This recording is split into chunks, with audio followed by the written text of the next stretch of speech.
Hi, everybody. Well, Giving folks a second to get logged in here and we'll get started. I'm trying to get my video to work, so sorry.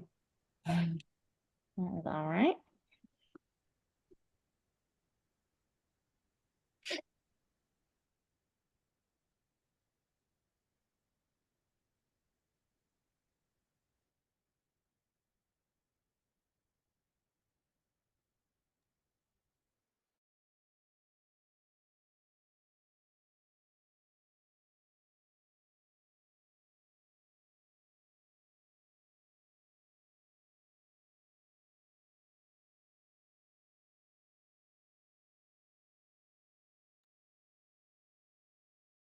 We can go ahead and get started so that we can be respectful of everyone's time, but appreciate you all joining us today. My name is Elizabeth Fiveash. I am the CEO of the Charter School Center and just really excited to have the opportunity to go over two really compelling and encouraging case studies our team has been working on.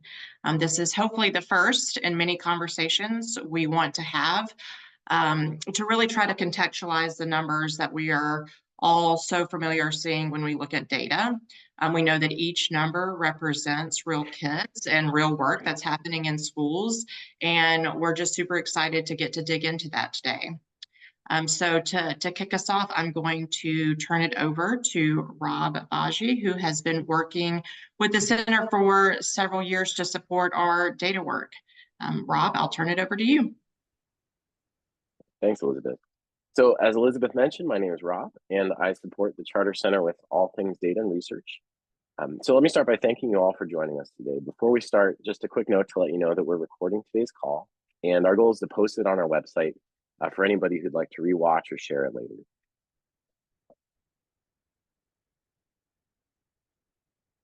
Now, for those who may not know, this event is part of our Successful Schools case study series. And a few years ago, we decided to do a deep dive into our state's achievement data and found that every year there are charter schools who are doing really incredible things for students, but whose work wasn't receiving the attention it deserved. So we chose to fill that gap by doing in-depth case studies with these schools to understand the policies and practices that were leading to such great results. What's more, we focused on what these schools were doing that could be replicable at schools serving similar groups of students. So if you'd like to read the case studies themselves, the reports will be or can be found on our website, and Emily's going to share them in the chat. And just so you all know, our goal for today is to share these insights with you all, but rather than hearing from us, we thought it'd be better to share this work, or who better to share this work than the people doing it on the ground. And so we have representatives from KIPP Antioch College Prep today and Leadership Prep. And I have to say, each school has a very long list of accomplishments. We had to edit it for time. So if the folks from those schools want to continue my introduction, you're more than welcome to. But just to give you a bit of background on KIPP Antioch College Prep, they were established in 2018, and KIPP caters to roughly 650 students ranging from kindergarten to fourth grade in South Nashville. KIPP Antioch has had several notable accomplishments, such as ranking in the top 25% of all schools for ELA achievement in 2022, and in the top 10% for math proficiency among traditionally underserved student groups. Most notably, though, the reason that they were selected for this case study project is that KIPP Antioch scored in the top 5% of all schools in the state in ELA achievement among multilingual learners. And this stands out because of the key role that language plays in ELA achievement. And what's more, nearly a quarter of KIPP students are multilingual learners. So from KIPP, we are joined by Brittany Kennedy.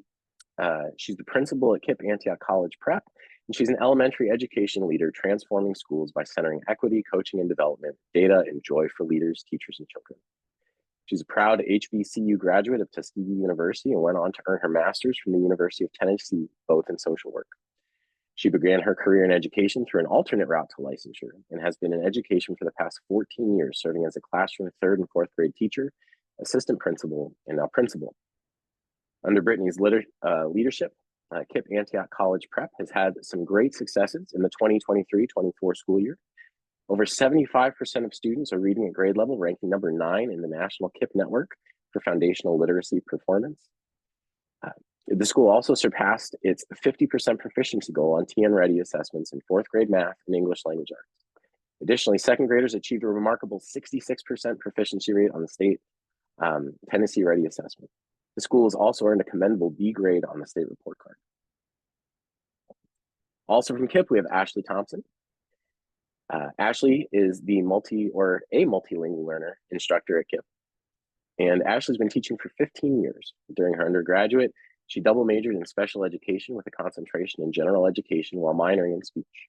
Since then, she's earned an endorsement in English as a second language and has been teaching in that space for the past 8 years. In 2019, she completed her master's in education, teaching students who are visually impaired or legally blind. Ashley's experience has been predominantly working with diverse learners, including those who are gifted, multilingual, and those who have exceptional needs. She's worked in traditional public, private, and public charter school environments and has 4 years of teaching students in a virtual learning setting. Recently, she was named master teacher by the KIPP Nashville region for work with diverse learners.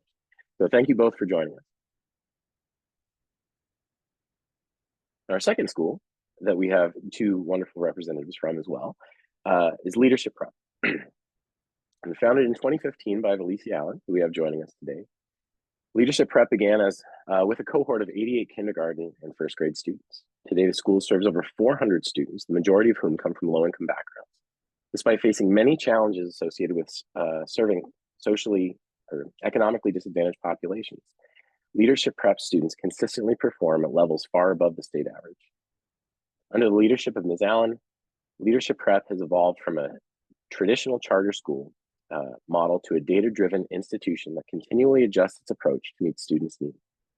Leadership Prep's emphasis on data-driven instruction has resulted in exceptional performance for economically disadvantaged students. In ELA, 42% of Leadership Prep's economically disadvantaged students meet or exceed standards, placing the school in the top 9% of all Tennessee schools. Similarly, 37% of its students meet or exceed math standards, ranking in the top 19% statewide. These impressive achievements can be attributed to several key practices and policies, which we look forward to hearing more about shortly. Now, as I mentioned, from Leadership Prep, we have Valicia Allen, founder and CEO. Valicia is the founder and chief executive officer of Leadership Preparatory Charter School. Leadership Preparatory Charter School provides students in grades K through 8 with the academic and character foundation necessary to excel in high school, graduate from college, and lead in their communities. After graduating from college, she worked with young adults teaching middle school English and coordinating a youth program for a community theater before pursuing her goal of earning a law degree. While practicing law, she worked for a nonprofit dedicated to eliminating the systemic causes of poverty through impact-oriented legal services. And she co-coordinated a property tax foreclosure project that saved the homes of families unable to pay their property taxes at the start of the national financial crisis. Through this work and her experience providing legal services as an assistant public defender, Valicia is convinced that creating real change comes from working to eliminate the pervasive educational inequalities in historically underserved communities. Valicia believes that everyone can contribute to the creation of a more equitable and inclusive world. She's committed to investing in innovative educators to enact solutions that address educational inequality. She is devoted to improving educational outcomes by investing in educators working in historically marginalized communities. We also have with us today Natalie Cole. Natalie Cole currently serves as the RTI coordinator at Leadership Preparatory Charter School. She began her teaching career as a 1st grade teacher in 2015 and started working with Leadership Prep in 2017. After years of honing the technique of teaching foundational math and reading skills, she transitioned to teaching 5th grade math. In 2023, Ms. Cole's hard work and commitment to growth resulted in 60% of her students scoring proficient or advanced in math. Ms. Cole also received recognition for the highest growth and achievement in the state. Ms. Cole's work at Leadership Prep included a dual role as a 5th grade math teacher and MCL or multi-classroom leader, where she had the opportunity to coach and support teachers with their lessons, drafting, and classroom implementation. Ms. Cole also served as a school implementation leader in the math TLAC cohort, a program designed to provide educators with skills and frameworks, practices to improve instruction. Given her outstanding leadership and commitment to student outcomes, Ms. Cole was eager to expand her reach and knowledge, and in May 2024, she accepted the position of RTI coordinator at Leadership Prep after 10 years of being in the classroom. So thank you to all of our guests for joining us.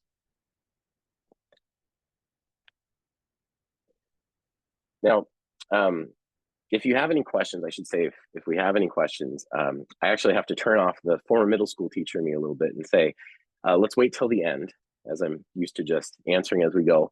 But at the end, we'll have a time for questions and we can put them in the chat.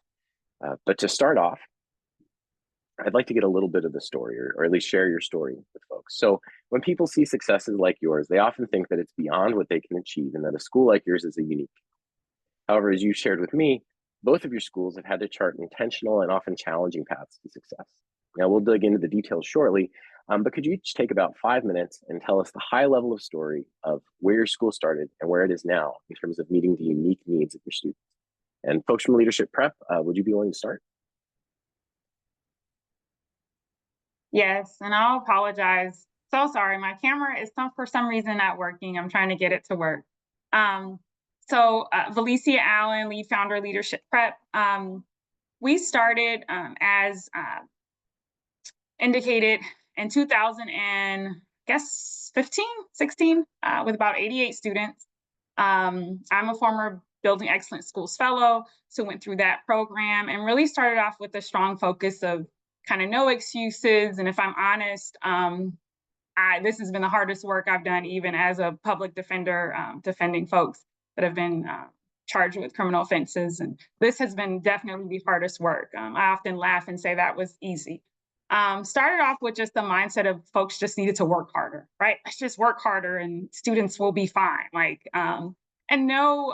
Not feeling like folks weren't working hard enough, but just felt like we could do it harder. We could do it better. And so really just went through an iteration of understanding that our students really needed something that was unique for them. And so I think sometimes in education, we get into a one-size-fits-all thought processes related to students, in particular students that are low income and of color. And so we really went through several phases of just making sure that we were being intentional about what our students needed. And then also just giving our teachers as much autonomy with structure as possible. And so the current iteration, we've always done pretty well, considering what schools in our community were doing. But I think once we really took the reins off of our educators and really allowed them to do what we pay them to do, which is think deeply about the students that we serve and to think deeply about what they need, and gave them more autonomy as well as power, right? And with power comes a lot of responsibility. But once we gave them that, they really stood up to the challenge and made it happen. And so for the past 2-3 years, I think they've just continued to take off and take the lead with the autonomy and the power that we've given them. And that has in turn really supported our students' growth.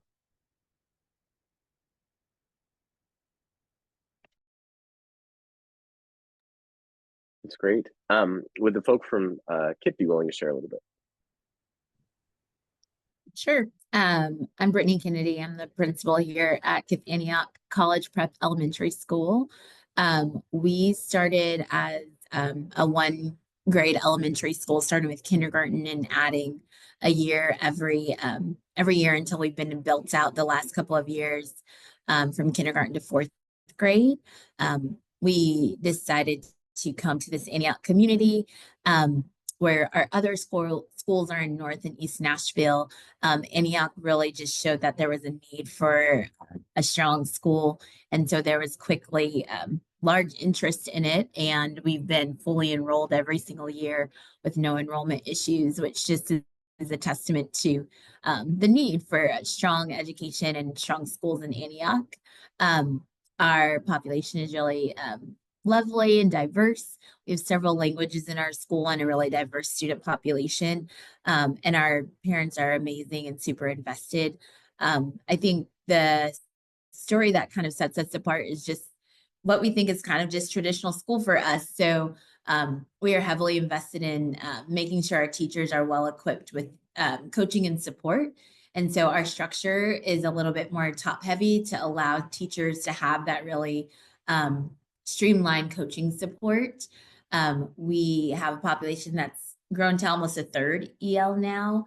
And so a big focus of ours is just to make sure that all of our teachers have really strong instruction, that we have strong structures to serve our students that have any gaps, and that we're typically able to overserve beyond just like our RTI population, which is really helpful. We've also had a model of both strong sheltered and tailored instruction for our ML students. And so that has become stronger and stronger each year. And really, it's just our investment in culture and investment in our teachers and ensuring that our families can stay involved and kind of partner alongside of us. So we've been here in the Antioch community for the last 5 or 6 years, and love it here, and just continue to grow a strong school with all of our wonderful kids and families. And so excited to share parts of our successes with y'all. That's great. Thanks, Brittany. So the second thing I'd love to talk about is how both of your schools make strategic investments in people. So both schools make strategic investments in staff, both in terms of staffing structure and professional development, right? And if we're thinking about some of the benefits of being a charter school, I think that that's where you both have used the model really well. And so can you tell us more about how your schools are investing in staff to ensure that all students are learning? And this time, let's start with the folks at KIPP. Yeah, and I'll let Ashley chime in here too, but I kind of spoke to like our coaching structure. So all of our APs have a small cohort of teachers that they coach specifically, and that includes our ML teachers. And so those small cohorts of teachers allow APs to really invest in them, not just on like professional development days, but on like a weekly and even a daily basis. So most of our teachers see their coach in their classroom with support and coaching almost daily, and at the very least weekly. All of our teachers and leaders have action steps that really invest in their growth and development. And all of those are centered around student results and what students need to do and where students need to grow and where we need to close gaps in order to ensure our kids are really thriving. What would you add, Ashley? So yeah, I think a big part of our school is the coaching structure that we've put into place. I think another thing that I can add on to is when it comes to investing in our people, we have things called listening tours, and it's a monthly meeting where the principal, Ms. Kennedy, will just allow all teachers to come in and kind of talk about like what are things that we're doing well, what are things that we need improvement on. And then they, during those listening to your tours, will listen, and they will come back to us with like, okay, here's what we've kind of put in place, and what do you think about this? One of the big things that I'm thinking about recently is because of the demographics at our school being so large, and the fact that when we first started, it was about 20% of our school. Now we're really closer to like 50% of our school being diverse learners, is we really wanted these teachers who maybe weren't ML certified to be equipped to teach those students when maybe the ML teachers are not in the classroom. And so they've created a ML series where they're going to talk about different strategies you can use in the classroom during your lessons, or different scaffolds that can be used when you're teaching different skills with those diverse learners to kind of help them get to the end goal. But I think those are the types of investments that our school puts in, that I know as a teacher here, working and collaborating with other teachers, that we really, really appreciate about our school.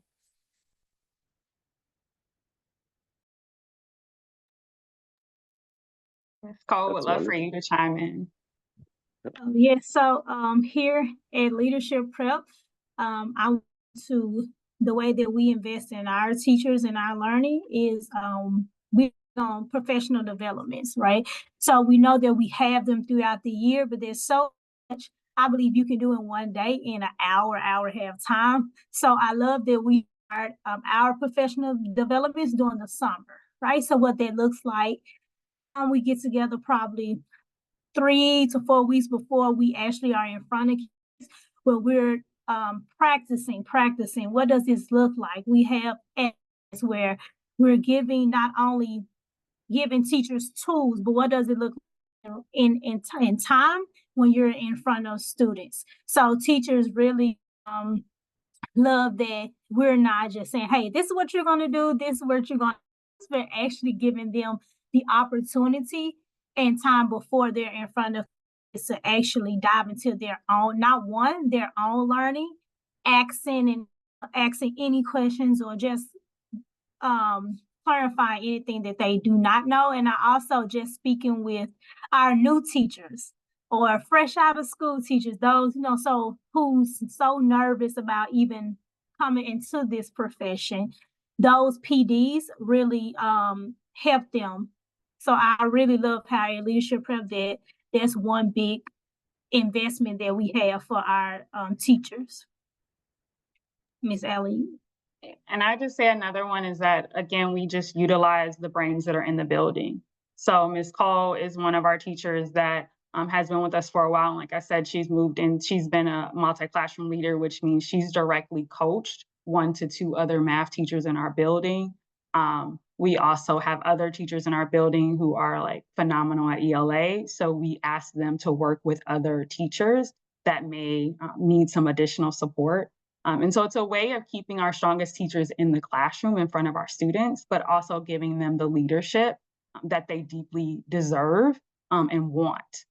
So we've done a lot of that. Ms. Cole knows that I'm very big on, hey, why don't you lead that? Why don't you lead that PD on Friday? What I saw in your classroom was amazing. So why don't you lead that with other teachers and show us how you've done that? So I think like that's a big way that we invest as well, is that we just use the brains that are in our building, capitalize on those to kind of disseminate what's working great in one classroom to give all students that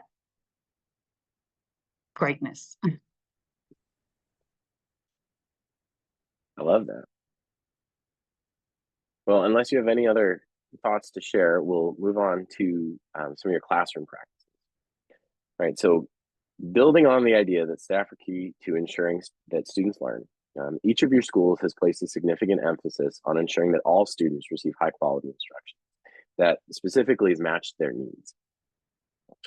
And this time, let's start with the folks from Leadership Prep, but tell us more about how you've done that, especially as we think about targeting instruction to where students might need the most support.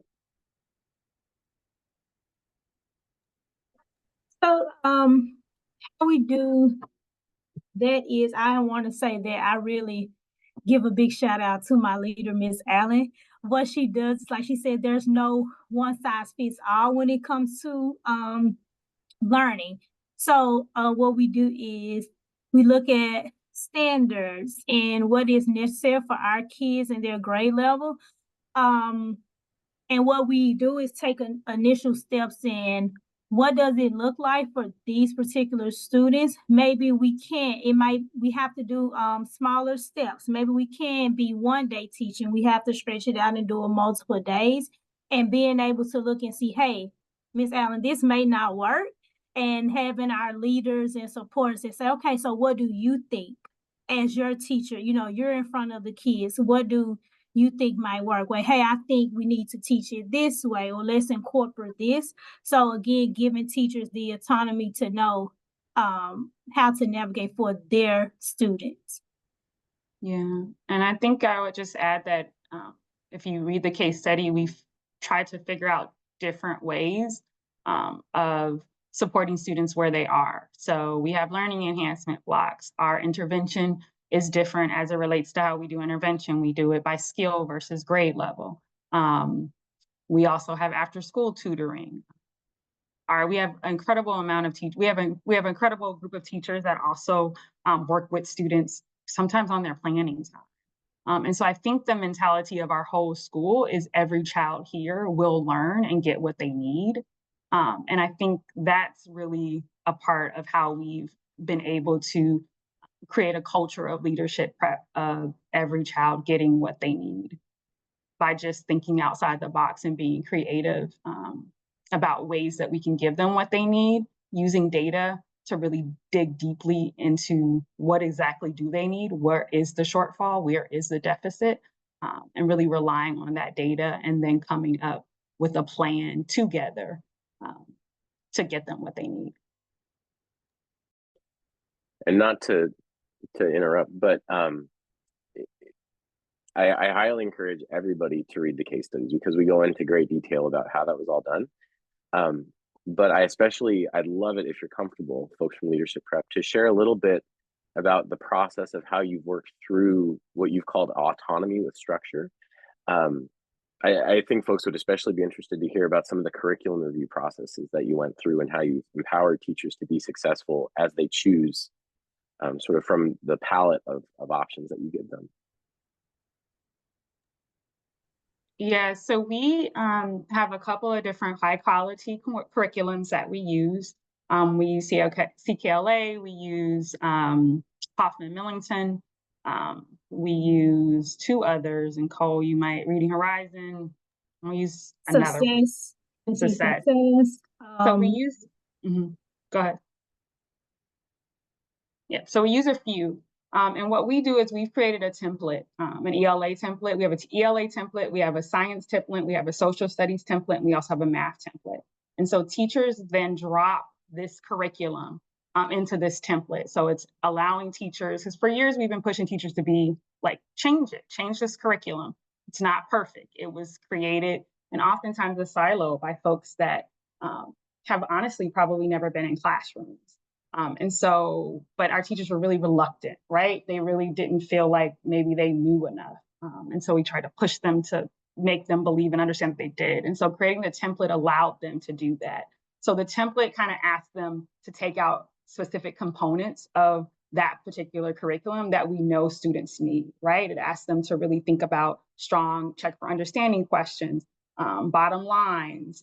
And Cole, you are way more abreast at this than I am. So I want to jump onto you to talk about what the template does for you. Yes, I was gonna chime in after you. So what the template is almost like a guideline. And I always say that I love the template because anyone can literally come into the room and say, okay, I know exactly what students should know by the time they leave out of our room and the initial steps that teachers and students would take to get to that goal. And like Ms. Allen was saying, each subject has it. So it has the standards on it, proper steps, students to make, teacher actions, students actions, the CFU questions. So what if a student, and for myself, I know you have those scaffolds for our ESL students. So if they don't get it this way, then what question are you going to ask so they can get it? We are 100% all in, leave no child behind. So if they don't get it this way, then what happens? And that template is a guide so that we're not, what I say, all over the place figuring out what we need to do. It guides us for each step. And we're not in the moment trying to figure out, hey, this kid that says this, I'm not prepared. We rely on those templates and those steps to help us. Yeah, so we're standard driven. So you can use any one of those high quality curriculums to match that standard. And so that is the autonomy within structure, right? So you're using our template, we're making sure student work is aligned to what it needs to be aligned to, making sure it's giving students multiple at-bats to see if they're able to get this particular skill. But while also giving teachers the autonomy to pick the particular lesson or curriculum that they think, that they know, I shouldn't say think, that they know from data, and their understanding matches what this group of students needs. I hope that answered your question. And I just wanted to add one more before we leave with Ms. Allen, when she's talking about those multiple curriculums. So how does that work, or how do we format that? Way I see that success here has steps that we know can get students to the goal, but this other curriculum here has the great questions that's going to push. So then we merge those two to create that LPCS format or template. Yeah, I love that. Now, folks from KIPP, as we discussed when we did the project, great teaching is great teaching, but you've done some things specifically for your multilingual learners as well to build on that. Would you mind talking about that a little bit?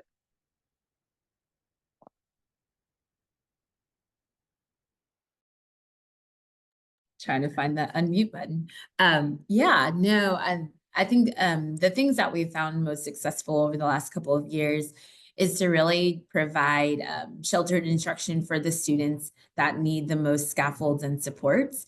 And so we have had some really strong multilingual teachers that are able to use our English language proficiency scores to identify groups of students that would benefit more from pull-out and scaffolded instruction within our curriculum, but using those scaffolds and supports to make it more accessible to them in both a smaller setting and with a teacher that has the expertise in that area.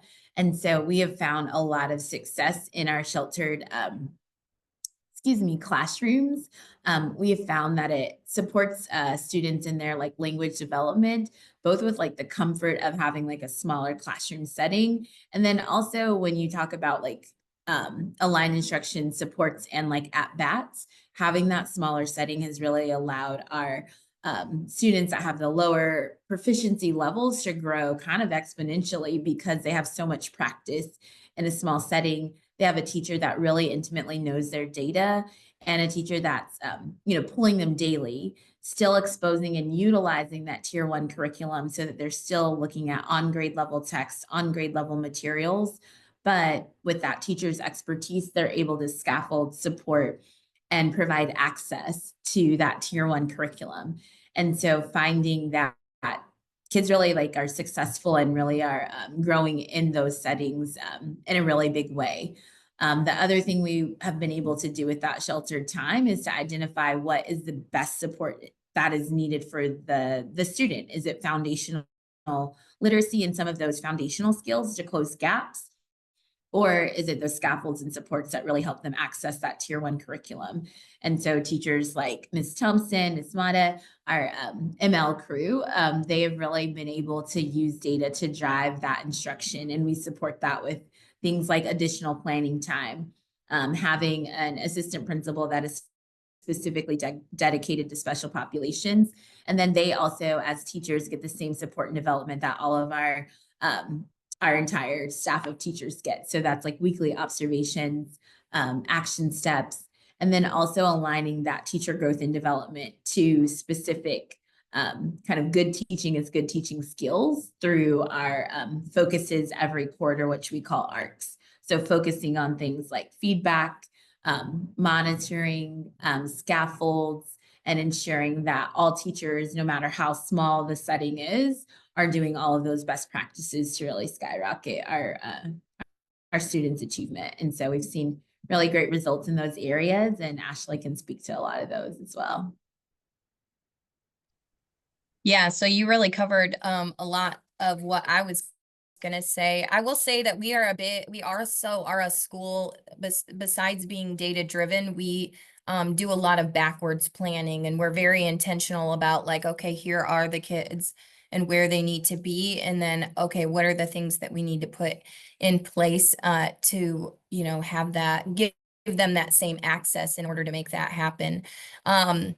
I've also had really good success when I've been able to have common planning time with the team that I'm serving with. That's not always possible, but I will say it's super helpful when you do have that time, so you can be intentional with those gen ed teachers or any of the teachers that collaborate with those specific students, so that you can have that time to figure out what is needed so as far as supports and scaffolds in that way.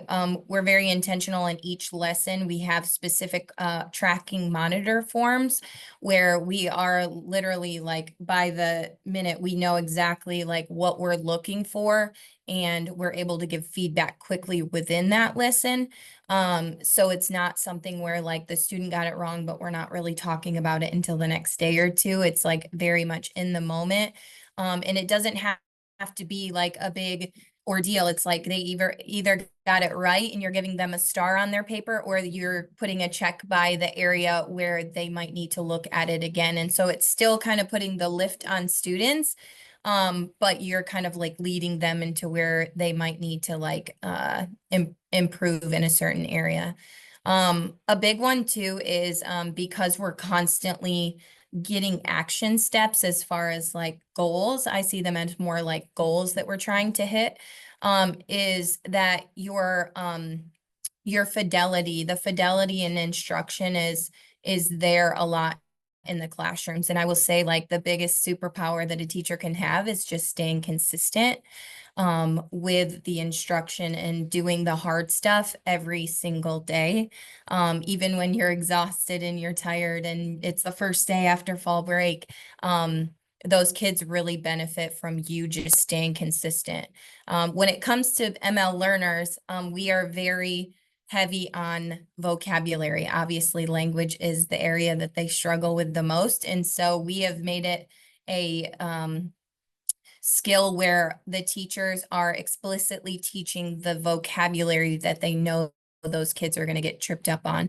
And so we do a 5-step rule where we say the word, the kids say the word, we give the definition, we use it in a sentence, the students use it in a sentence, and then there's a nonverbal cue that we attach to the vocabulary word so that when the students are reading books, or if they're just like hearing the word throughout their lesson, they are able to show you without actually interrupting the class, but they're able to kind of still give you some sort of formative assessment. They're understanding the word through the lesson. And then also just pushing them to use those words when they're speaking or writing throughout the day. But yeah, those are just some of the things that we do in order to ensure that students are receiving high quality instruction. And I'll say, you know, it's going back to the last question a little bit, but one of the things that I was really struck by when I interviewed folks at your school was the depth of knowledge of the different coaches and the teachers in terms of how to assess the very specific skill-based needs of English language learners or multilingual learners, but then also how to address them. And so again, kudos to you all for really investing in staff and making sure the whole ecosystem is working for students. So going on to our next, or I should say actually our final 2 questions. Each of your schools has sort of something unique about them that came through in the case study. And so I'd like to focus on each of those for our last 2 questions. And this one's going to be for leadership prep. Now, you found some really creative and effective ways to provide students with more instructional time that's specifically tailored to their needs. And we've touched on this a little bit, but I was hoping that maybe you could go more in depth on how you structured your learning enhancement and intervention blocks. Okay, I can take that one. Miss Allen kind of hit on it earlier. We have so many amazing things because again, it's not a one size fit all. So what do? We have a few options few things that we provide. We have 45-minute blocks of intervention that's every day, where we have students, at the beginning of the year, test them, see their skill deficit and what they have. And what happens is we have interventionists in place and or teachers, and we teach those basic skills. Because as I noticed being in the classroom, where you might have a scholar that is in what I taught 5th grade math, but they still struggle with multiplication, right? So how do I get them to not only learn that basic foundational skill, but also teach them at a rigorous level that they still able to understand what they need in order to be successful for their year? And that's where intervention comes in there. So they get a 45-minute daily pullout with the interventionist or teacher, and we just drill their skill. And as they progress, they find another skill. So it might be if they're in letter sounds, then they move up to word segments, and then it's reading fluency, then it's comprehension. So we have skill levels that they build as they're going. So that's one thing that we do provide here at Leadership Prep. Our next one is we have 3 times a week, we have tutoring that is offered for our 3-5 scholars. That was, you want to jump in, Ms. Allen? I saw you come off. No. Okay. We provide tutoring for our scholars. That's again for those reading. That reading is, so for intervention, is reading and math. Tutoring zone in only on reading, but that is provided as well. 3 times a week for 45 minutes. We also have our after school STEM program. Our kids love it. We have where they're able to learn more about drones and how robots, it goes into their math and science portion. And we also noticed that our kids that were in the after school STEM program did exceptionally well when it came to the 10 ready testing. So that's a program that we offer here. And lastly, we have a great ESL team. I heard that KIPP is called ML, but ESL team that work with those multi-learning scholars. They also get pulled out additional time daily or weekly, and it just helps them also hit those foundational skills, also being comfortable as they move into their grades. Yeah, So and I would just say what Ms. Cole called, if you're looking at the case study, the tutoring is our learning enhancement block. And so we started that probably, I guess 2 years ago now, where the learning enhancement block actually is during students' enrichment period. We look at students that are 2 or more grade levels behind, and they are pulled out 2 to 3 days a week to work on specific skills that they need in order to move forward. And so we connect with their parents, and so their parents know that. So if they're in art that semester, they might be missing art 2-3 days a week to work on that specific skill. And so we have to have those relationships with parents to be able to get them to understand this is where we are, and this is where we want your student to be. So the learning enhancement block is a way that we have accomplished more time in our day, right? We don't want to extend our school day any longer. Teachers are exhausted. They do way too much already. And so the learning enhancement block is a way to support our highest leverage teachers. So only our teachers that are the strongest in our building are tapped to teach that learning enhancement block. We also provide them with a stipend to teach that learning enhancement block, which they really love. So they end up missing 1 to 2 planning periods a week, knowing that that's going to put more time on their back end where they have to take work home. And so that's why we provide them with a stipend. And so that's another way in which we accomplish just more. And generally the data, what we look at is, again, students that are 2 or more grade levels behind, and we change it each year. The first year it was what we would call our bubble scholars, so our scholars that were almost at proficiency, but not quite there. Last year we moved it to our scholars that were below level. And so it just depends on what we need. Again, we're always looking at data to determine where's the greatest need, right? Are our bubble scholars the greatest need this year? Or are our students that are 2 or more grade levels behind, is that the greatest need? And I know it may sound like it's always going to be the students that are 2 or more grade levels behind, but you really have to think deeply. Should we do math or should we do ELA? And sometimes we'll do a mixture. That's another way which we accomplish more time. And I want to piggyback before we go to the next one, Ms. Allen said about having their relationship with parents and with students, especially when you're thinking about the buy-in, because I'm missing 45 minutes, like Ms. Allen said, or something that I might want to go to gym or I might want to go to art. So what do that look like for our students? So it's not, I always tell them intervention is not to punish you. It's not another in-class lesson. So it's something that, yes, you're learning a skill, but you're having fun while doing it so that they understand it's not, oh, I got to sit here and listen to my teacher again for 45 minutes. Like students are, especially actually we have K-8. Everyone is in our intervention. So it's not just a grade band. We have a K-8 and they are like, okay, so are we going to intervention today? What are we doing? When am I moving? And Ms. Allen talks about data. Not only does teacher know data, our students know their data as well. So that's a good thing that I love. We're giving our students, so hey, this is where you are now. This next test, I need you to get here and then here.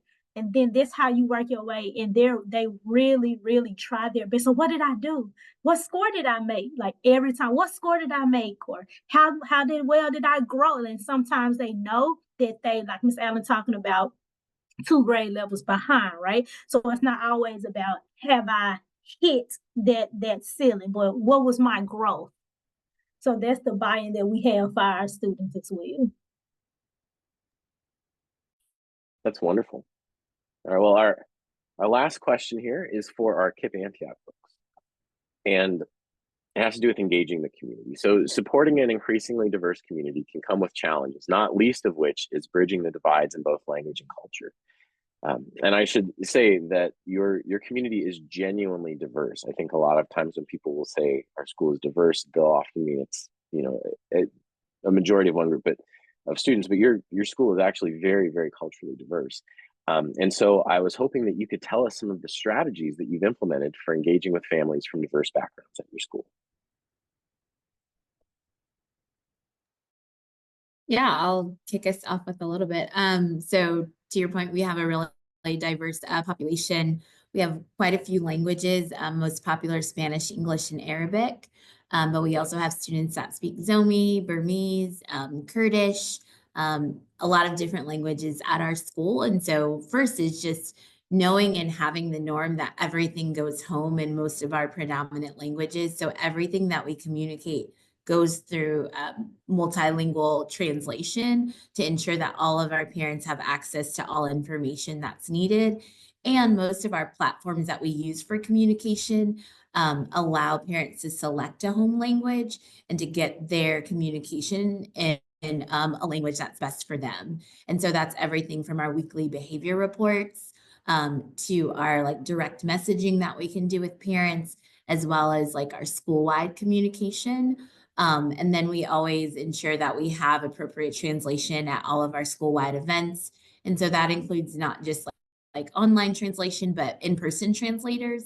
I know that sometimes is a bigger cost for us, but it creates a sense of like care in person, like personal touch when we're able to translate in person to ensure that our families are able to articulate all of their needs and feel really heard and feel seen. And they truly appreciate that additional investment.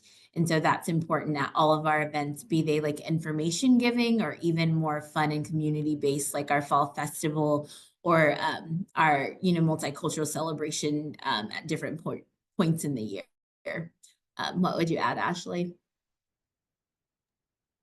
Yeah, that's kind of what I was going to say as well. We just recently on Tuesday had a cultural night where we actually collaborated with the middle school just because they're just right up the hill and they're pretty much just as diverse as we are. And so we kind of collaborate with those things and had a Hispanic Heritage Night.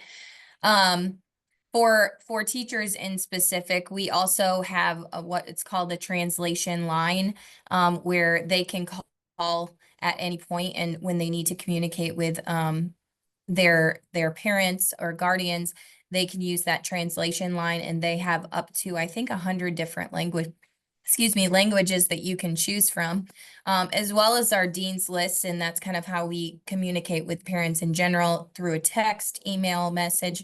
There are it is set up where you can communicate with different languages. So if you text something in English, it already knows the native language of the student, and so it will translate the message for you.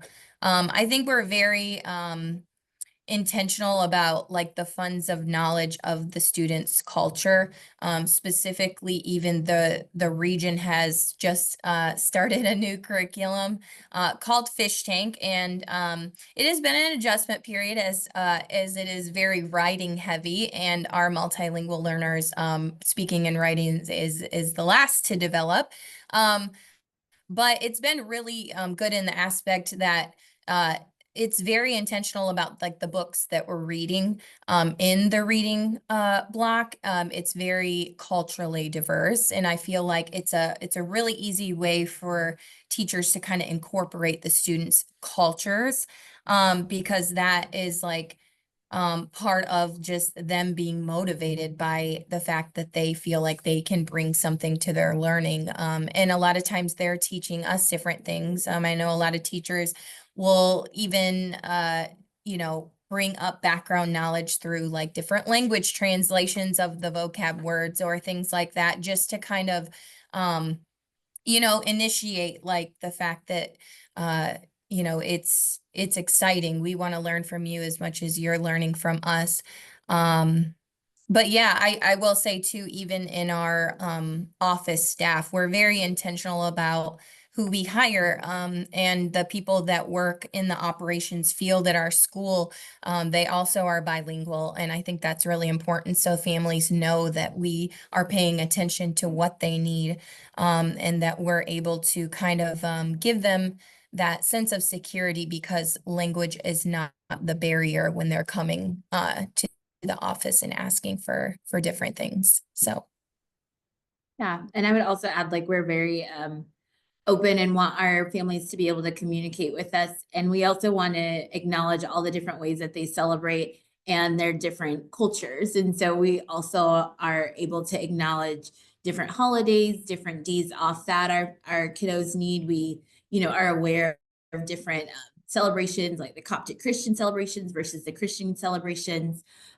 We're able to accommodate our students that are maybe fasting during Ramadan and Eid and celebrating in that way. We have a lot of different accommodations for our students to be able to kind of be seen as individuals, celebrate their culture, but also ensure that there is everything that they need in our school in order to make that comfortable for them, especially being, littles, because we're elementary, where they can share who they are, advocate for what they need, and get that support here.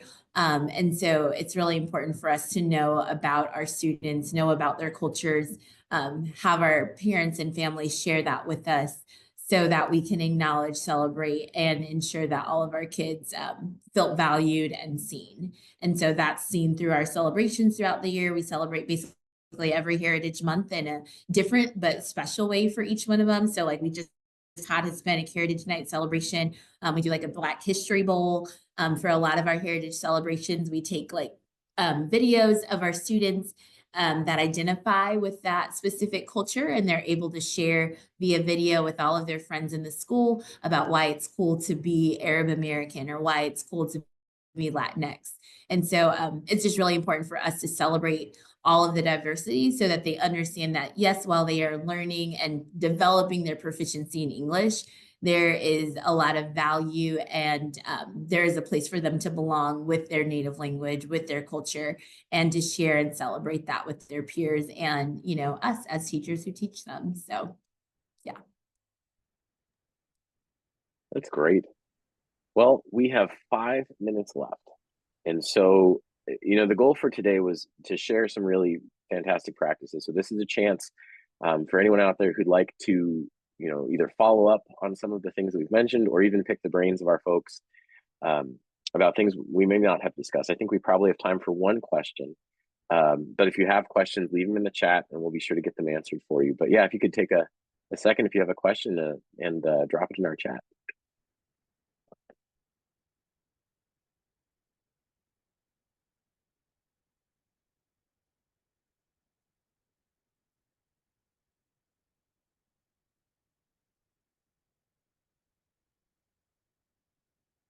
Okay, it looks like we may be still stewing on our questions.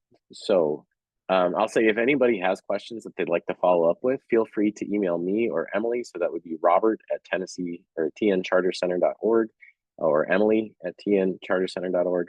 And we'll be sure to get all of your questions answered. But oh, Joe has a question. All right. Oh my gosh, they're all coming in all at once. Well, never mind. Here we go. So Joe came in first, so we'll go with his. Says, I'm curious as to the caseload size per teacher at Brittany's school, and how many grade level ML teachers, or how many grade levels ML teachers are responsible for.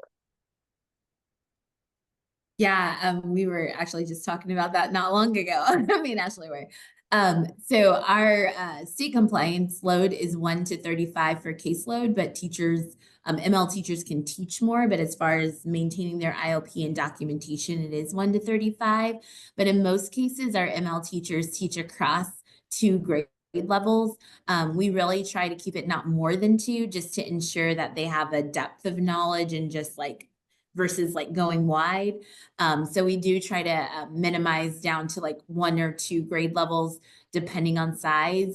Ashley digs in a lot with kindergarten because that is our biggest population with usually over like 60 MLs. And so what's great is she's able to get really immersed in the kindergarten curriculum and get to know all of those kiddos really well, and to collaborate with that grade level. Like she said, that's really valuable. So we try to keep 2 or less grade levels to allow for those opportunities of collaboration. Yeah, and I didn't talk about our ELL population, but we're probably about 25%. We went from like 7% to like 25% overnight. And so we have 2.5 ELL teachers, and they teach, we have a probably across 2 to 3 grade levels. That's awesome. All right, well, we have, we'll say our last question. We've got 2 minutes to get to it. So this is for the leadership prep folks. How did you inform the parents about change of, or how you changed your schedule? Yeah, go ahead. You want to go ahead?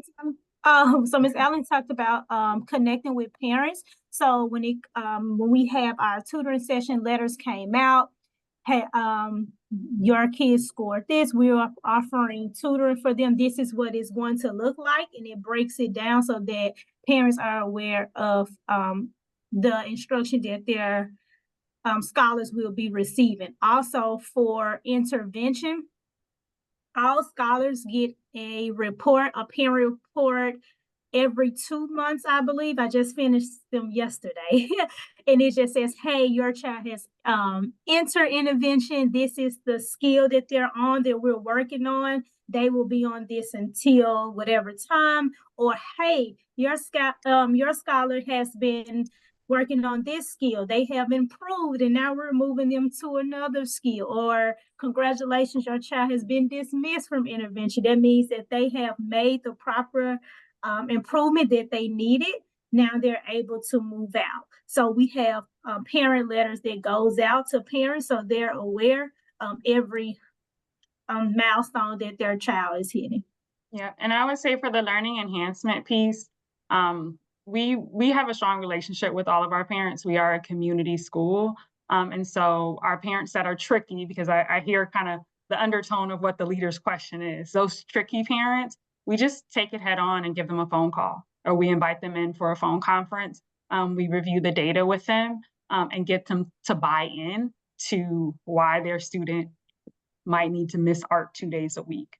And so it's really, we communicate it by getting them to first buy in to where their student is and how this change in schedule of additional support is going to help their students, so they'll feel more confident and be on grade level. So hit it head on.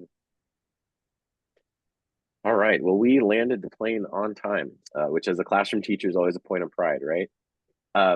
So thank you all for coming. Just a quick preview that in the new year, we'll be releasing another study looking at a charter school that's done exceptionally well at 3rd grade literacy with a diverse student body. So keep an eye out for that. But to our participants and to our audience, thank you so much for joining us today. It's been a pleasure. Thank y'all so much. Thank you for choosing us. Thank you for choosing Leadership Prep. Thanks for having us. Yes, thank you. Thank you.